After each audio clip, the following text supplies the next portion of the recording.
What is up, everybody? This is Lyle with No Hippie Trucking and Transportation. Listen, I do read all these comments. Sometimes I just don't have the time or the motivation at any given time to actually type out my responses, but I am going to get to that.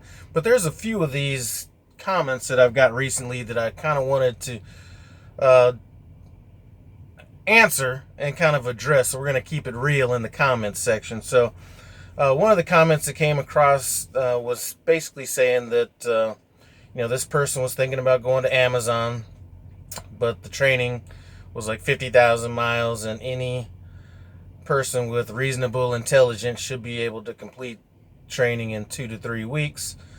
So I wanted to kind of address my thoughts on that, and this is something that I kind of live by, and it's a quote that was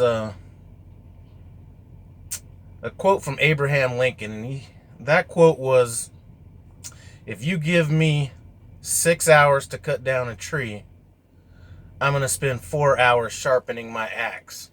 So basically, that was my philosophy when I went through training.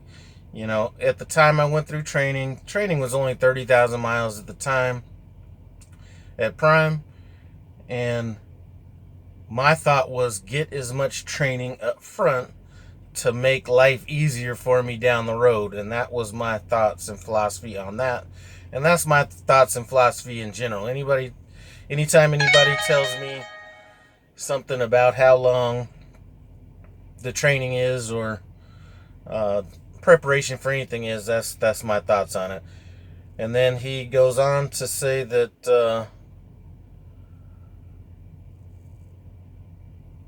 I don't know if he's saying that Prime trainers are as bad as Swift, or he heard that, but basically Prime trainers are some of the worst in the business. Most Prime washouts become Swift drivers. One thing I don't know about is all the trainers at Prime or anything like that. One thing that I know is that I was going to get the training I needed because I put that accountability on me. And if that would have meant going through several trainers to get it or whatever, I wasn't going to place the blame on any trainer for training me right or not training me. In the end, I knew what I needed to learn, and I was going to learn it. So that was my philosophy on that. Let's see. There was another comment. When seeking advice, one thing to consider, let me take these glasses off, is to seek advice from several people, not just from one person with different perspectives. You will also see more pros and cons, and you may see some things that shouldn't be ignored.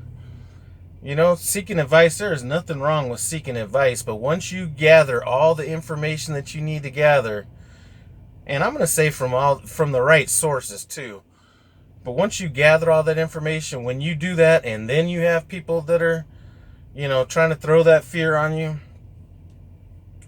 that's what can become dangerous. Trying to get the information isn't dangerous. But listen, if I'm going to try to be a successful, lease operator, or, if I want to be a successful landlord, I'm not going to be trying to get a bunch of information from the people that failed. I'm just not going to do that.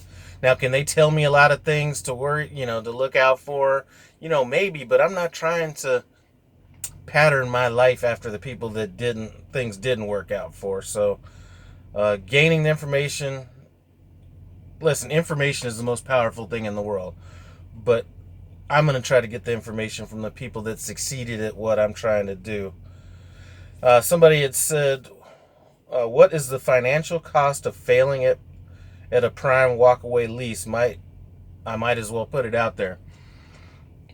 There really isn't much financial cost. I actually terminated my walkaway lease early to get the lease purchased, and really all I did was bring the truck into Prime. At the time they said, well, we're a little backed up. We're going to have to schedule the appointment for, 3 days down the road or something like that. Unless you just want to drop it off. And I really didn't care to be there for the inspection, so I just dropped it off. I got the bill, on the next settlement. I think, if I remember, it might have cost me $400.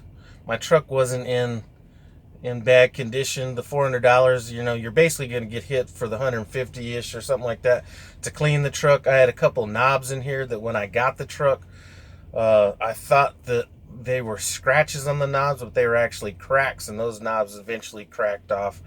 So I think that was part of it. And there was a strap on the back bunk that kind of got yanked loose or something like that, but just basic stuff. So really, the financial cost is really minimal unless you were out there playing bumper cars with your truck. At which case, then your insurance should have got that brought up. All right, let's see. There's somebody that's going to be coming to Prime, he says. He's going to go lease straight out the gate. He's got some money saved up. He's determined to be successful. And that's another thing about not just leasing with Prime, but anything in life. You got to be determined to be successful. A lot of people are hoping to be successful. A lot of people are, it would be great if they could be successful. If you have determination, and a little bit of financial stamina, because looking back on my failure when I first tried to get into the mortgage industry was financial stamina.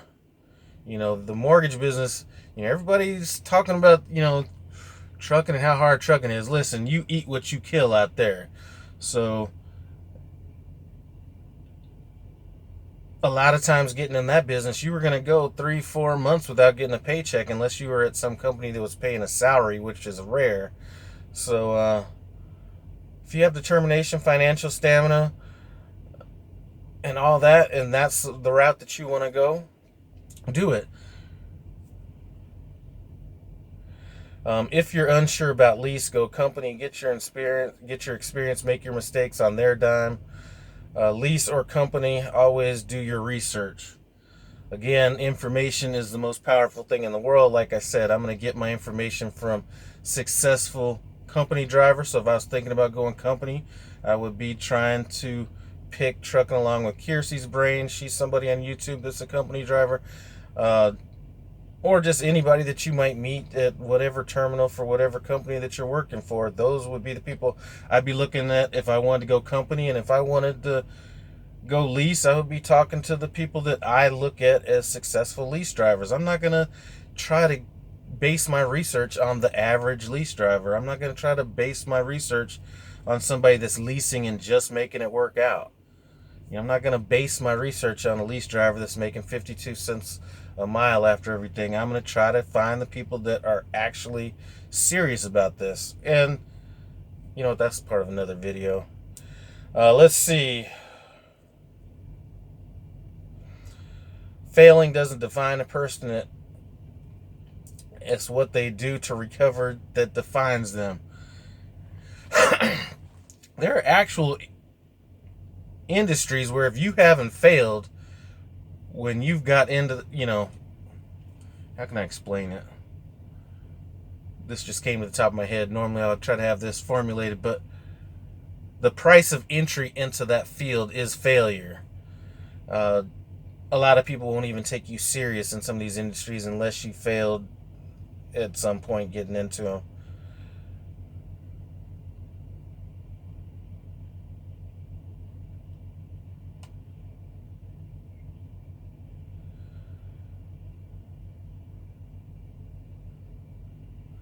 Okay, as long as you do your research, stick to positive people and make smart decisions, you'll succeed. Never be afraid to lose. And that comment goes on a little bit longer, but listen, and this was something I wanted to do a video on because I don't think stick to positive people, okay? This is something that I firmly believe in, is you are the sum of your 5 closest friends. Now, I don't think about it as literally as some of these people actually. I mean, there are people that will actually cut off. If you aren't a positive influence in their life, you are done. You know, and but I do believe that you are the sum of the people that you surround yourself with. So if I'm trying to become, let's just keep it at that. I'm gonna.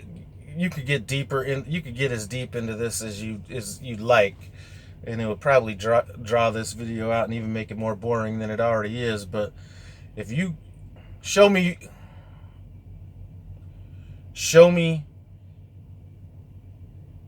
your closest friends, and I'll show you yourself. So I believe that in different segments. So that could be trucking, that could be financially, that could be personally.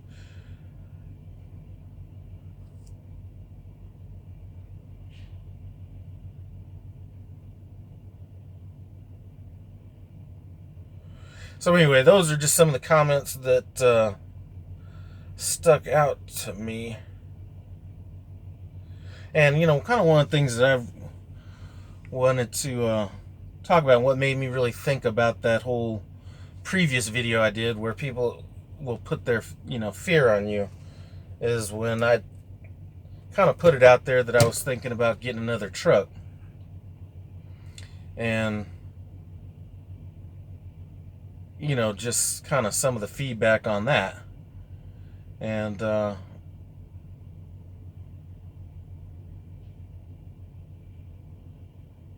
that's really what made me think about that whole video about people putting their fear on you, because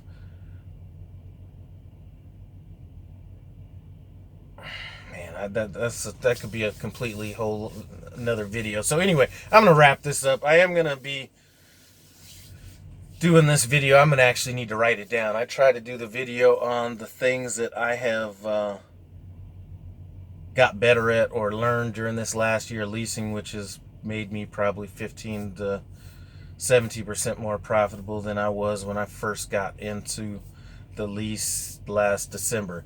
Anyway, I appreciate you guys stopping by No Hippie Truck and Transportation. I appreciate it. Comment, subscribe, and I'm out.